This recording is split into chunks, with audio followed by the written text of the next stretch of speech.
ಸ್ನೇಹಿತರೆ, ಎಲ್ಲರಿಗೂ ನಮಸ್ಕಾರ. ಇದು ಹಂಪಿಯ ಹಜಾರರಾಮ ದೇವಾಲಯ. ಈ ದೇವಾಲಯ ಶ್ರೀರಾಮನಿಗೆ ಸಮರ್ಪಿತವಾದ ದೇವಾಲಯವಾಗಿದ್ದು, ಆರಂಭದಲ್ಲಿ ಗರ್ಭಗುಡಿ, ಕಂಬಗಳ ಮಂಟಪ ಮತ್ತು ಅರ್ಧ ಮಂಟಪವನ್ನು ಒಳಗೊಂಡ ಸರಳ ದೇವಾಲಯವಾಗಿತ್ತು.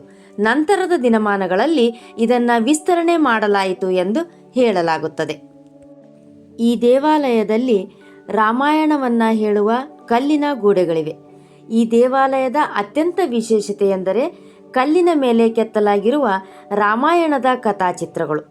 ಶ್ರೀರಾಮನ ಜೀವನದ ವಿವಿಧ ಘಟನೆಗಳು, ರಾಮ ರಾವಣ ಸೇರಿದಂತೆ ರಾಮಾಯಣದ ಹಲವು ಪ್ರಸಂಗಗಳು, ಅದಲ್ಲದೆ ರಾಮನ ಬಾಲ್ಯ, ಸೀತಾ ಸ್ವಯಂವರ, ರಾಮ ಸೀತೆಯ ಜೀವನ, ವನವಾಸ, ಹನುಮಂತನೊಂದಿಗಿನ ಭೇಟಿ, ಈ ಎಲ್ಲ ಪ್ರಸಂಗಗಳನ್ನು ಹಿಡಿದು ಲಂಕೆಯ ಯುದ್ಧ ಮತ್ತು ರಾವಣನ ವಿರುದ್ಧದ ಹೋರಾಟ, ಈ ಎಲ್ಲ ದೃಶ್ಯಗಳನ್ನು ಶಿಲ್ಪಕಲೆಗಳಲ್ಲಿ ನಾವು ಕಾಣಬಹುದು.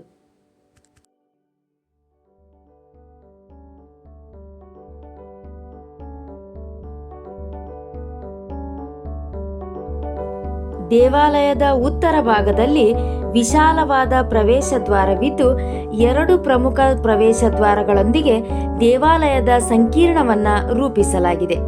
ಅದರ ವಿನ್ಯಾಸದಲ್ಲಿ ಸಮಮಿತಿ ಮತ್ತು ಅಚ್ಚುಕಟ್ಟಾದ ಕಲ್ಲಿನ ಕೆಲಸ ಗಮನ ಸೆಳೆಯುತ್ತದೆ. ಈ ದೇವಾಲಯದ ಹಳೆಯ ಹೆಸರು ರಾಮಚಂದ್ರ ದೇವಾಲಯ. ಶಾಸನಗಳಲ್ಲಿ ಈ ದೇವಾಲಯವನ್ನು ರಾಮಚಂದ್ರ ದೇವಾಲಯ ಎಂದು ಉಲ್ಲೇಖಿಸಲಾಗಿದೆ. 15ನೇ ಶತಮಾನದ ಆರಂಭದಲ್ಲಿಯೇ ಈ ದೇವಾಲಯದ ಉಲ್ಲೇಖ ದೊರೆಯುತ್ತದೆ. ಈ ದೇವಾಲಯದ ಹೊರಗೋಡೆಗಳು ಒಂದು ಐತಿಹಾಸಿಕ ದಾಖಲೆ. ಈ ವಿಡಿಯೋದಲ್ಲಿ ನೀವು ನೋಡಬಹುದು. ಈ ದೇವಾಲಯದ ಗೋಡೆಗಳ ಮೇಲೆ ಆನೆಗಳು, ಕುದುರೆಗಳು, ಸೈನಿಕರು, ನೃತ್ಯಗಾರರು ಮತ್ತು ಮೆರವಣಿಗೆಯ ದೃಶ್ಯಗಳು ಇವೆ. ಇವು ವಿಜಯನಗರ ಕಾಲದ ಸಾಂಸ್ಕೃತಿಕ ಮತ್ತು ಸಾಮಾಜಿಕ ಜೀವನವನ್ನು ಕುರಿತು ಹೇಳುತ್ತವೆ. ಅದಲ್ಲದೆ ರಾಜವೈಭವ ಮತ್ತು ಉತ್ಸವ ಸಂಸ್ಕೃತಿ, ದಸರಾ ವೈಭವದ ಬಗ್ಗೆಯೂ ಕೂಡ ಮಾಹಿತಿಯನ್ನು ತಿಳಿಸಿಕೊಡುವಂತಹ ಶಿಲ್ಪಕಲೆಯನ್ನು ಈ ದೇವಾಲಯದ ಗೋಡೆಗಳ ಮೇಲೆ ನಾವು ಕಾಣಬಹುದು.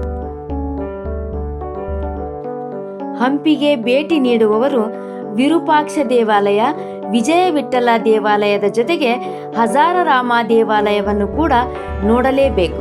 ಏಕೆಂದರೆ ಇದರ ವಿಶೇಷತೆ ಅದರ ಅದ್ಭುತ ಗಾತ್ರದಲ್ಲಿಲ್ಲ, ಕಲ್ಲಿನ ಮೇಲೆ ಮೂಡಿಸಿರುವ ಕತೆ ಮತ್ತು ಶಿಲ್ಪಕಲೆಯಲ್ಲಿ ಅಡಗಿದೆ.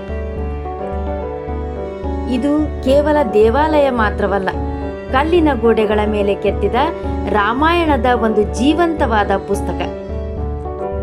ಕರ್ನಾಟಕ ಸರ್ಕಾರದ ಪ್ರವಾಸೋದ್ಯಮ ಮಾಹಿತಿಯಲ್ಲಿ ಹಜಾರ ಎಂಬ ಪದಕ್ಕೆ ಸಭಾಂಗಣ ಅಥವಾ ಮಂಟಪ ಎಂಬ ಅರ್ಥವೂ ಇರಬಹುದು ಎಂದು ಉಲ್ಲೇಖಿಸಲಾಗಿದೆ. ಅದರ ಜೊತೆಗೆ ಹಜಾರ ಎಂದರೆ 1000 ಎಂದು ಇದ್ದಿರಬಹುದು ಎಂದು ಅಭಿಪ್ರಾಯ ಪಡಲಾಗುತ್ತದೆ. ಹೀಗೆ ಹೆಸರಿನ ಮೂಲದ ಬಗ್ಗೆ ಹಲವು ಅಭಿಪ್ರಾಯಗಳಿವೆ. ಹಜಾರರಾಮ ದೇವಾಲಯ ಕಲ್ಲಿನಲ್ಲಿ ಅರಳಿದ ರಾಮಾಯಣದ ಅದ್ಭುತ ಕಾವ್ಯ. ಅದಕ್ಕಾಗಿಯೇ ಹಜಾರರಾಮ ದೇವಾಲಯ ಕೇವಲ ಒಂದು ದೇವಾಲಯವಲ್ಲ, ಅದು ನಮ್ಮ ಇತಿಹಾಸ, ಕಲೆ ಮತ್ತು ಸಂಸ್ಕೃತಿಯನ್ನ ಕಾಪಾಡಿಕೊಂಡಿರುವ ಅಮೂಲ್ಯವಾದ ಪರಂಪರೆ. ಇನ್ನೂ ಹೆಚ್ಚಿನ ಐತಿಹಾಸಿಕ ಸ್ಥಳಗಳ ಮಾಹಿತಿಗಾಗಿ ನಿರ್ಮಲಾ ಪ್ರಪಂಚ ಯೂಟ್ಯೂಬ್ ಚಾನಲ್ ಅನ್ನು ಸಬ್ಸ್ಕ್ರೈಬ್ ಮಾಡಿ. ಧನ್ಯವಾದಗಳು.